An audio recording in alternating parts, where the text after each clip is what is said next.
সুবহানাল্লাহ। হাউজে কাউসারের পানি পান করাইবেন, যে হাউজে কাউসারের পানি কে পান করতে না চায়? সবাই সবাই হাসরের ময়দানে চাইবে আমি হাউজে কাউসারের পানি পান করব, কারণ হাউজে কাউসারের পানি এমন পানি, বিশ্বনবী মুহাম্মদুর রাসূলুল্লাহ সাল্লাল্লাহু আলাইহি ওয়াসাল্লাম ইরশাদ ফরমান, যে ব্যক্তি হাউজে কাউসারের পানি একবার পান করবে, জান্নাতে প্রবেশ করার আগ পর্যন্ত তার আর কোনো পিপাসা লাগবে না।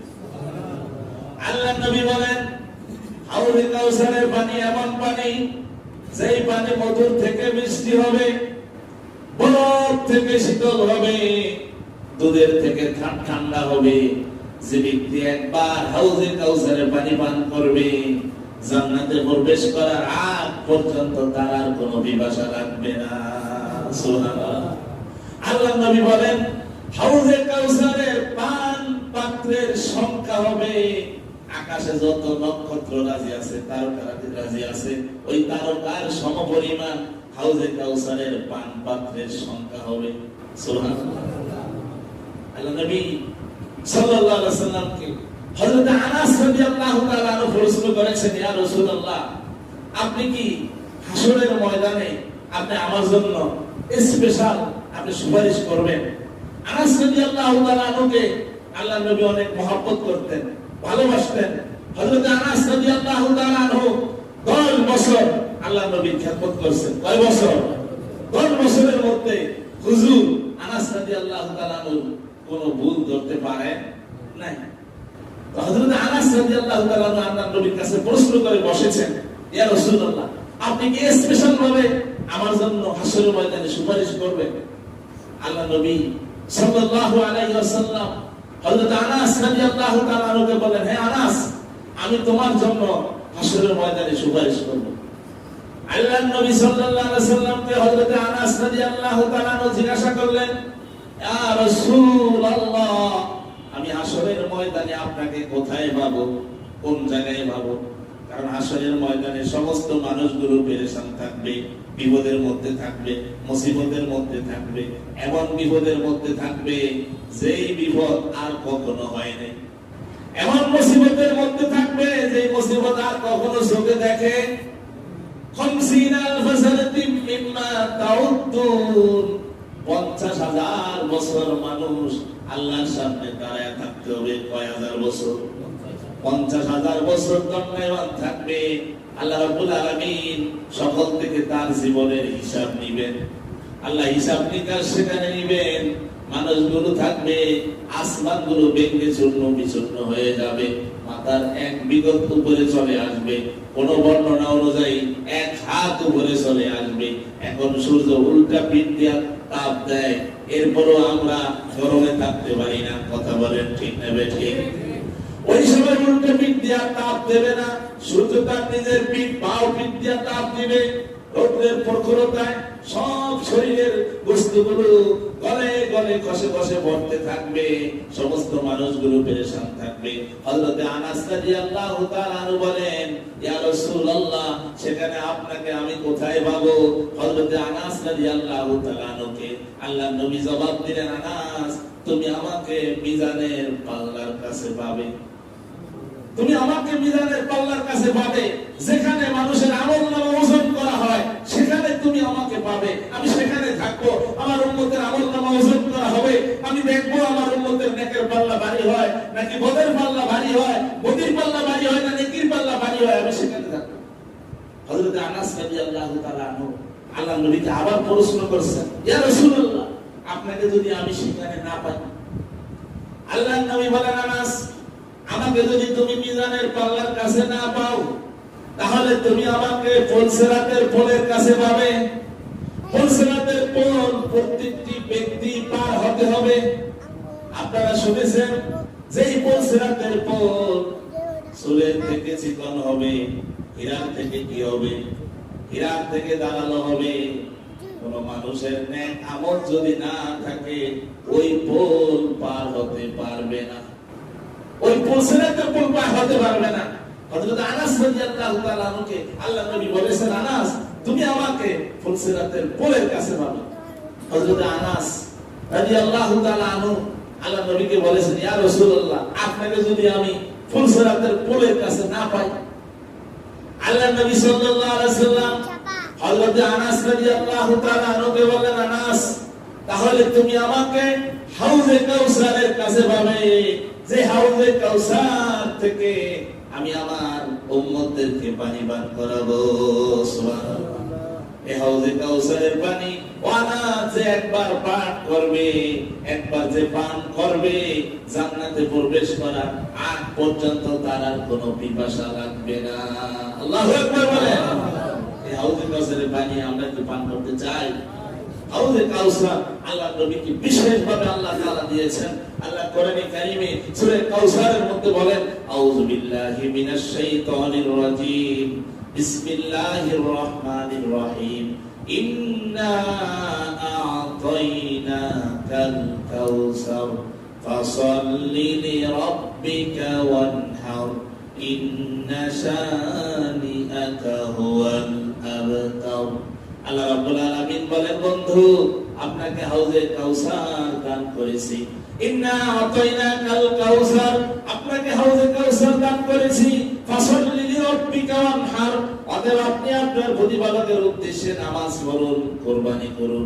ইন্না শানিআকা হুয়াল আবতার, ও বন্ধু, আপনার প্রতি বিদ্বেষ পোষণকারী নির্বংশ, আপনার প্রতি বিদ্বেষ পোষণকারী নির্বংশ।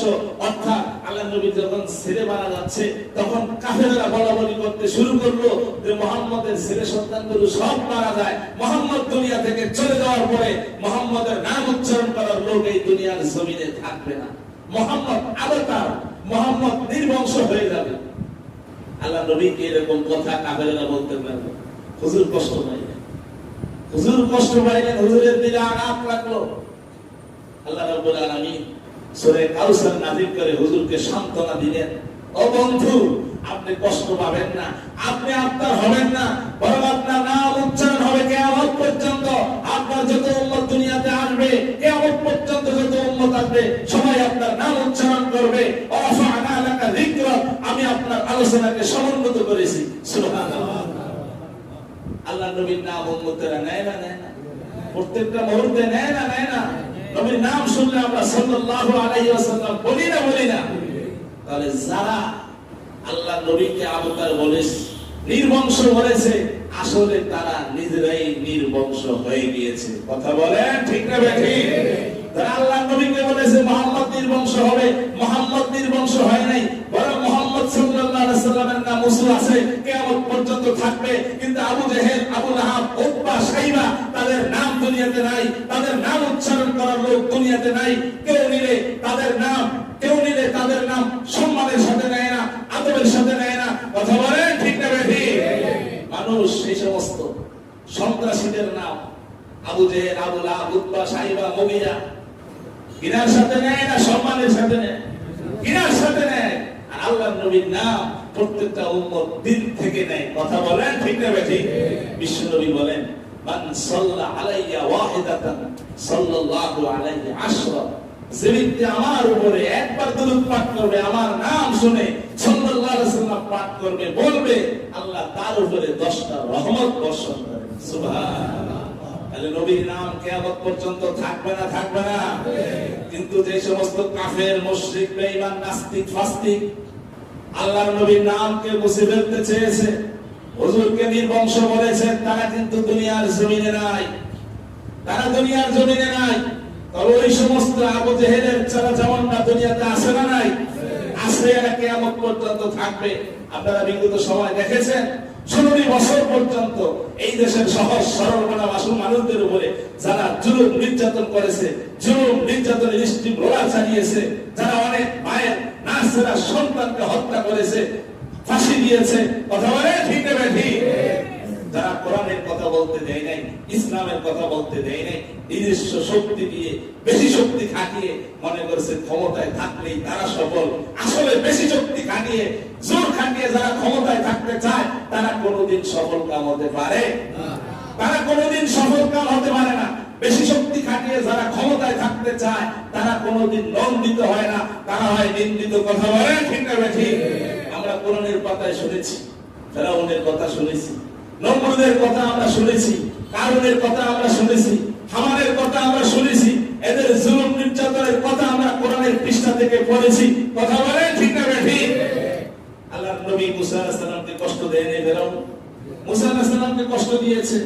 মুসা আলাইহিস সালামের পিছনে বনি ইসরাইলকে তাড়া করার জন্য, মুসাকে তাড়া করার জন্য পিছনে ধাওয়া করেছে। আল্লাহ লোহিত সাগরের কাছে ফেরাউনের দলবল সহ আল্লাহ শায়েস্তা করছে না করে নাই? আল্লাহ পানি, এমন পানি খাওয়াইছে, এক পানি খাওয়ানে আল্লাহ তাআলা লোহিত সাগরে সুবায়া এরপরে মারছে। আল্লাহ রে, আল্লাহ তুমি আমাদের সুবতা, আমি তো আল্লাহ বলি, আল্লাহ তুমি যদি না বুঝো তাহলে তুমি এইভাবে বুঝো, আমানতু আন্নাহু লা ইলাহা ইল্লাল্লাযী আমানাত বিহি বানু ইসরাঈল। হে আল্লাহ, তুমি যদি না বুঝো তাহলে তুমি এইভাবে বুঝো, বনি ইসরাঈল যে আল্লাহর উপর ঈমান আনছে, আমিও কিন্তু সে আল্লাহর উপর ঈমান আনছি, আনা মিনাল মুসলিমিন, আল্লাহ আমি তো মুসলমানদের একজন। ফেরাউনের বাসনবন্দি আর আল্লাহর বাসনবন্দি কেমন দেখো? ফেরাউন কয় আমি মুসলমানের একজন, আল্লাহকে ওয়াকুনতা মিনাল মুফসিদিন, তুই কিসের মুসলমান? তুই হইলি সন্ত্রাস, সারা জীবন সন্ত্রাসী করেছস, আমার নবীকে জ্বালাইছস, আমার নবীকে থাকতে দেশ নাই, শান্তিতে বসবাস করতে দেশ নাই, বলে ইসরায়েলকে যারা জুলুম নির্যাতন করেছস, গোলাম বাদী বানায় রাখছস, আজকে তোকে ছাড়বো না, তুই মরবি, তোরে আজকে মারবো, তবে তবে তোর শরীরটাকে আমি বাঁচায় রাখবো, কিয়ামত পর্যন্ত নিদর্শন হিসাবে তোর শরীর এই জমিনে আমি রাখবো, যাতে তোর পরে যত স্বৈরাচারী আসে তারা তোকে দেখে শিক্ষা দিতে পারে। তাহলে ফেরাউনের লাশ আল্লাহ দুনিয়াতে রেখেছেন কি হিসাবে? নিদর্শন হিসাবে। আল্লাহ কোরআনে বলেন, ইয়াউমা নুনাজ্জিকা বিবাদানিক, আমি তোর শরীরটাকে নিষ্কৃতি দিব, তোর শরীরকে জলচর প্রাণীরা খাবে না, পোকা মাকড়েরা খাবে না, আমি শক্তি বানায়া কিয়ামত পর্যন্ত রেখে দিব, যাতে তোর পরে এই জমিনে যত স্বৈরাচার আসে, স্বৈরাচারী শাসক আসে, তারা তোকে দেখে শিক্ষা নিতে পারে। এটা কার কথা? আল্লাহর কথা, কোরআনের কথা। আমি আপনাদেরকে শুনাইতেছি, সে আল্লাহ এখন আছে না? না। অতএব যারা জুলুম নির্যাতন করে এরা এইভাবেই ফালাইতে হবে, এদের শেষ পরিণাম ভালো হয় না। কথা বলে ঠিক না ঠিক? যারা কোরআন আওয়াজ শুনলি গায়ে আগুন জ্বালা, আগুন ধরে উঠতো, গায়ে জ্বালা পড়ে উঠতো, তেলে বেগুনে জ্বলে উঠতো, আজকে কই? অতএব কোরআন থাকবে, বাতিল থাকবে না, কোরআন থাকবে, জালেম থাকবে না। কথা বলে ঠিক না ঠিক? পাঁচ ব্যক্তির দোয়া আল্লাহ কখনো ফেরত দেয় না, পাঁচ ব্যক্তির দোয়া আল্লাহ কখনো ফেরত দেয় না।